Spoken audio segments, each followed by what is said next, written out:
नमस्कार।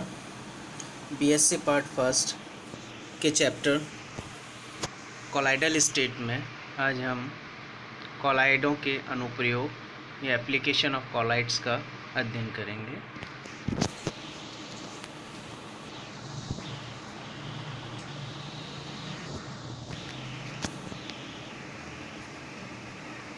कोलाइड हमारे जीवन में अत्यंत महत्वपूर्ण भूमिका निभाते हैं।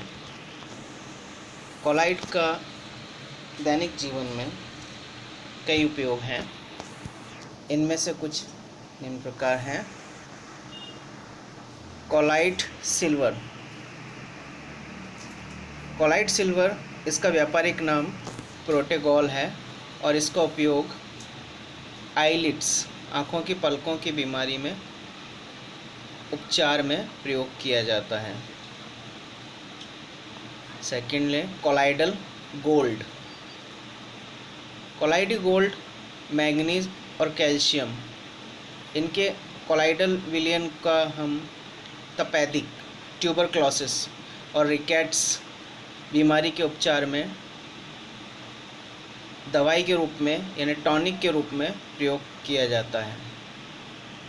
नेक्स्ट यूज़ है कोलाइडल गंधक। Colloidal sulphur. कोलाइडल सल्फर का उपयोग इंसेक्टिसाइड यानी कीटनाशी के रूप में किया जाता है। कोलाइडल एंटीमनी इसका उपयोग कालाजार नामक रोग के उपचार में किया जाता है।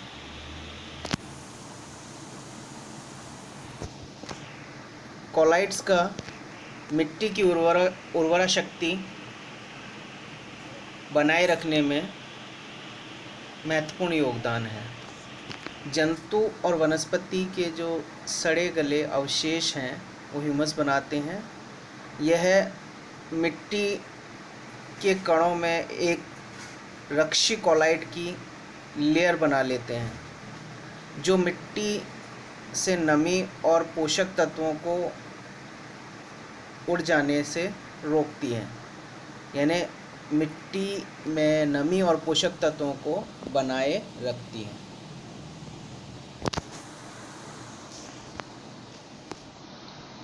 नेक्स्ट उपयोग लें रबड़ कोटिंग।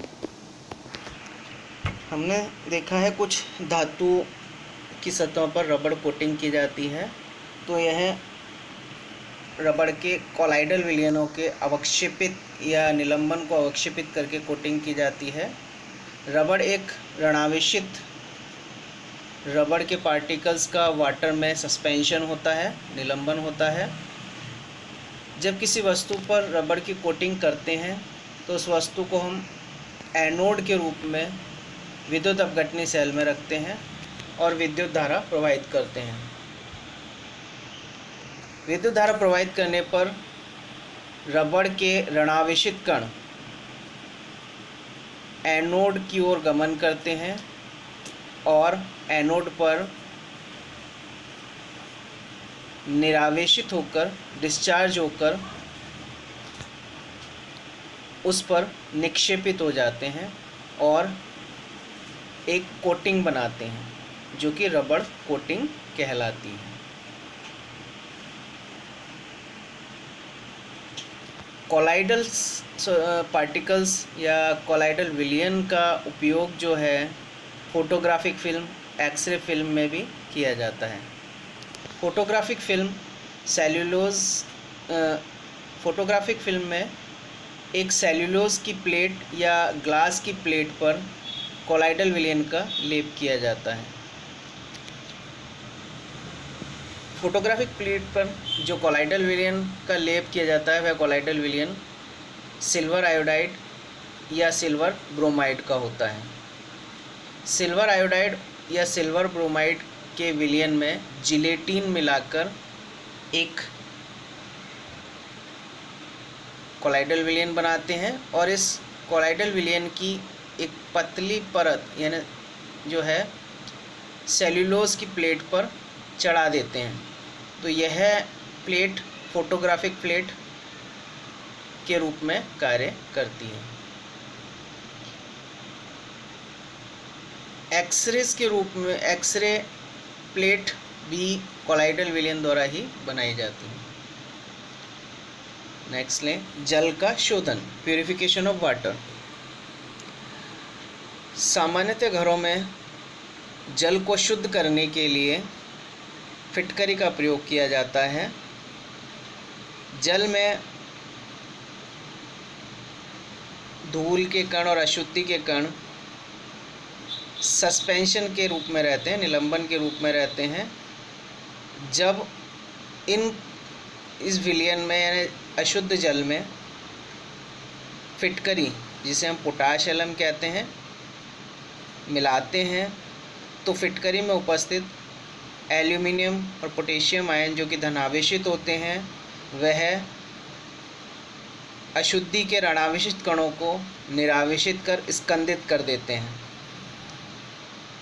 और यह स्कंदित होकर पैंदे में एकत्रित हो जाते हैं। इस प्रकार अशुद्धि को निथार कर या छान कर जल को शुद्ध कर लेते हैं। नेक्स्ट यूज लें हम टैनिंग या चर्म शोधन। लेदर या चमड़े में प्रोटीन कॉलाइड कण के रूप में होता है, यानी लेदर जो है वो जेल है, इसमें प्रोटीन कॉलाइड कणों के रूप में होता है। जब चमड़े को टैनिन में भिगोया जाता है तो चमड़े के या लेदर के जो धनावेशित कॉलाइड कण हैं वो टैनिन के ऋणावेशित कॉलाइड कणों के साथ स्कंदित हो जाते हैं, जिससे चमड़ा हार्ड और उपयोगी हो जाता है। चमड़े को इस तरह से हार्ड करने की प्रक्रिया टैनिंग या चर्म शोधन कहलाती है।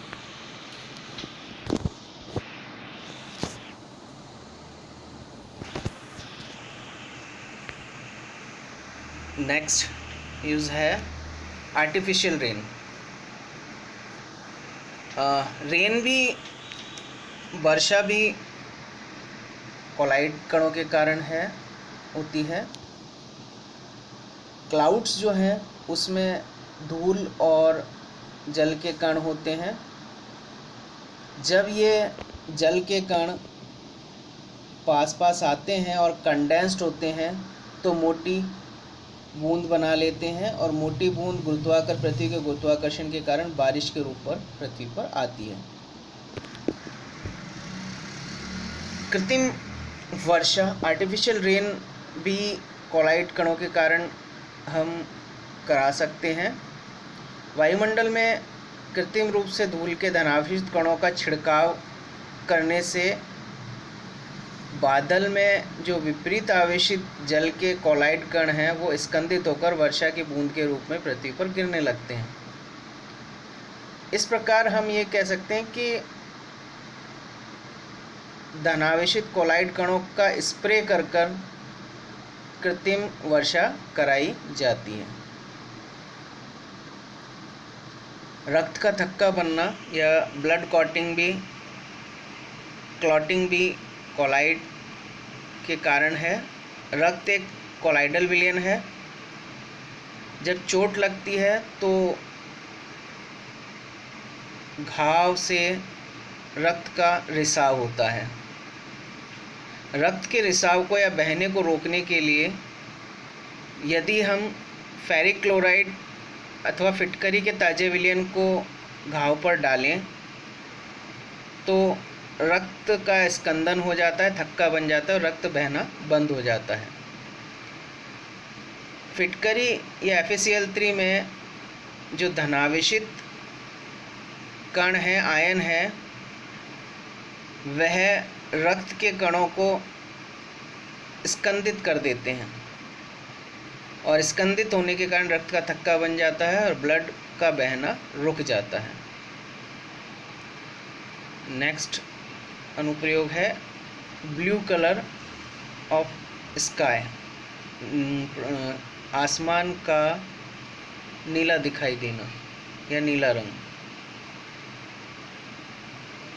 दिन के समय दिखने वाला जो आकाश का नीला रंग है वो कॉलाइड के द्वारा प्रकाश के प्रकीर्णन का परिणाम है। वायुमंडल में जल और धूल के कण उपस्थित होते हैं। जब सूर्य की किरण इनसे टकराती है तो ये कण प्रकाश की किरणों से नीले रंग को तो प्रकीर्णित कर देते हैं, शेष रंग को अवशोषित कर लेते हैं, जिसके कारण हमें आकाश का नीला रंग या ब्लू कलर दिखाई देता है। जैसे हम यहाँ देखें, सन से लाइट आ रही है, ये वाइट लाइट होती है, वह ये अर्थ है, और ये एटमॉस्फेयर है। एटमॉस्फेयर में धूल के कण और जल के कण होते हैं। जब लाइट इन कणों से टकराती है तो ये ब्लू कलर की लाइट को तो स्कैटर्ड कर देते हैं, ब्लू कलर की लाइट को स्कैटर्ड कर दिया धूल के कणों से, और शेष लाइट जो अवशोषित हो जाती है। इस कारण से हमें आकाश का रंग नीला दिखाई देता है। नेक्स्ट अनुप्रयोग है डेल्टा का बनना, फॉर्मेशन ऑफ डेल्टा। हमारे भारत में भी सुंदरवन डेल्टा है। ये डेल्टा का फॉर्मेशन किस तरह से होता है? जब नदियाँ समुद्र में गिरती हैं तो वहाँ जिस स्थान पर वह समुद्र में गिरती हैं वहाँ पर एक कठोर चट्टान जैसा भाग बन जाता है, जिसे डेल्टा कहते हैं। नदी और समुद्र के मिलने के स्थान पर डेल्टा का बनना कोलाइडल कणों का स्कंदन का ही परिणाम है। नदी में बहते हुए जल के साथ रेत व अन्य कण, कोलाइडी कण बह के आते हैं। ये रेत और कोलाइडल कण ऋणावेशित होते हैं। जब नदी समुद्र में गिरती है तो जहाँ नदी और समुद्र का संगम स्थान है, वहाँ पर डेल्टा बनता है। ऐसा क्यों होता है? क्योंकि जो नदी के साथ बहते ऋणावेशित कण हैं वो समुद्र में उपस्थित लवणों के धनावेशित कणों से संपर्क में आते हैं और विपरीत आवेशित आयन एक दूसरे को निरावेशित कर देते हैं और वहाँ अवक्षेपित हो जाते हैं।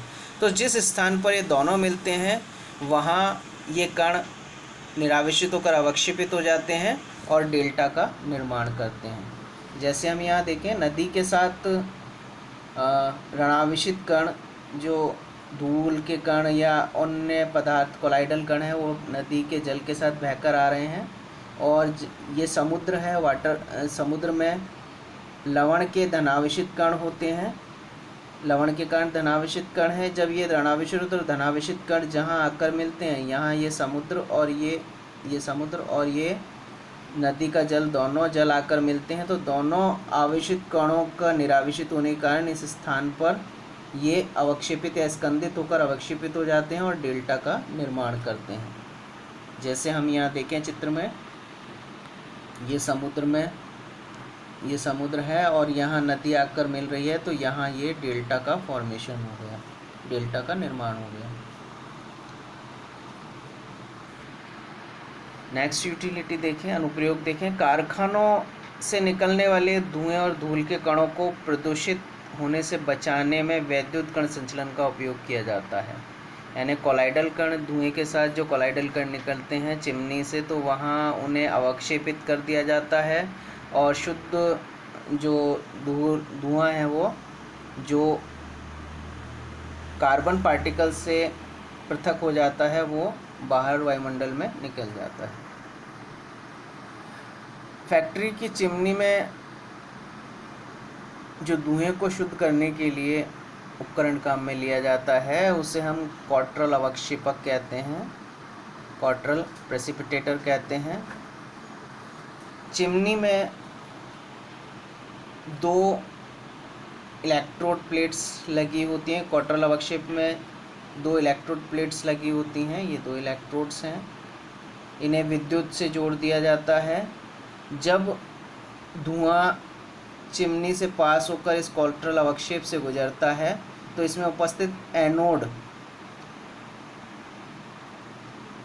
जो है, जो धुएं में कोलाइडल कण हैं, यानी कार्बन के कण या धूल के कण, वो इन विपरीत आवेशित एनोड की से निरावेशित होकर इस नीचे अवक्षेपित हो जाते हैं और जो धुआं है वो धूल और कार्बन के कणों से मुक्त होकर वायुमंडल में मुक्त कर दिया जाता है। तो यह अवक्षेपक क्वार्टरल अवक्षेपक कहलाता है।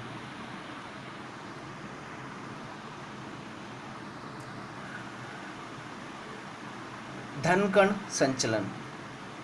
धन कण संचलन की सहायता से गटर और नालों के गंदे पानी का भी सिंचाई में उपयोग किया जा सकता है। यानी जो सीवरेज ट्रीटमेंट प्लांट हैं वो धन कण संचलन के सिद्धांत पर कार्य करते हैं।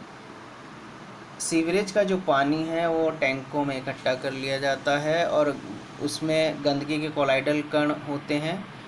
जब इन गंदगी के कोलाइडल कणों को विद्युत क्षेत्र से गुजारा जाता है तो धनावेशित कोलाइड कण कैथोड की ओर एकत्रित हो जाते हैं, यानी कैथोड के चारों ओर और कैथोड के नीचे अवक्षेपित हो जाते हैं। इन्हें गंदगी के कणों को हम पृथक कर लेते हैं, अवक्षेपित होकर जब नीचे जम जाते हैं तो इन्हें पृथक कर लेते हैं। यह खाद के रूप में प्रयोग किए जाते हैं और शेष जल जो है शुद्ध हो जाता है, जिसे हम सिंचाई में प्रयोग करते हैं।